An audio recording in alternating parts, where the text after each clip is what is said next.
আজকের বাস্তবতা খুবই উদ্বেগজনক। ক্লাস 8-9-এর ছেলেমেয়েরাও এখন অনলাইন জুয়ার ফাঁদে জড়িয়ে পড়ছে।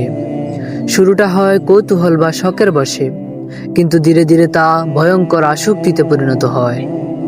জুয়ার এই অ্যাপসগুলো এমনভাবে তৈরি করা হয়েছে যাতে ব্যবহারকারীর মনোযোগ দীর্ঘ সময় ধরে মোবাইল স্ক্রিনে আটকে থাকে। সে বুঝতেই পারে না কখন ঘন্টার পর ঘন্টা কেটে যাচ্ছে। জুয়ার চক্রটা খুবই বিপজ্জনক। লস করলে ভাবে এই টাকা তুলতেই হবে, তাই আবার খেলে। লাভ করলে ভাবে আরো বেশি পাবো, তাই আবার খেলে। এভাবেই সে এক অন্তহীন চক্রে আটকে যায়।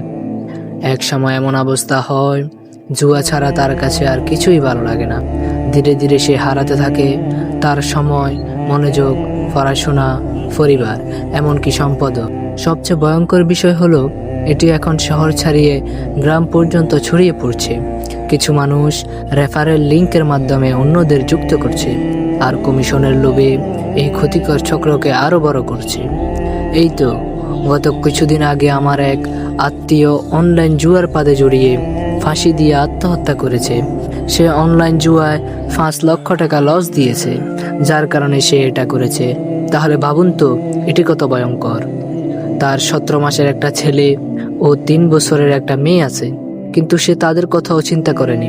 তাহলে ভাবতে পারেন এই অনলাইন জুয়া কত মারাত্মক। ভাবুন তো, আপনার সন্তান আপনার কাছ থেকে যে টাকা নিচ্ছে তা কোথায় খরচ করছে? আপনি কি জানেন সে কার সাথে মিশছে, কি করছে অনলাইনে? অবহেলা করার ফলে আজ এই সমস্যা ভয়াবহ রূপ নিচ্ছে। ইসলামের দৃষ্টিতে জুয়া সম্পূর্ণ হারাম। এটি শুধু অর্থ নয়, মানুষের চরিত্র, নৈতিকতা ও ভবিষ্যৎ ধ্বংস করে দেয়। আমাদের এখনই সচেতন হতে হবে। পরিবার, সমাজ ও নতুন প্রজন্মকে রক্ষা করতে হবে। শিক্ষা, নজরদারি এবং দিক নির্দেশনার মাধ্যমেই এই সমস্যা প্রতিরোধ করা সম্ভব। আসুন আমরা নিজেরা সচেতন হই এবং অন্যদেরও সচেতন করি।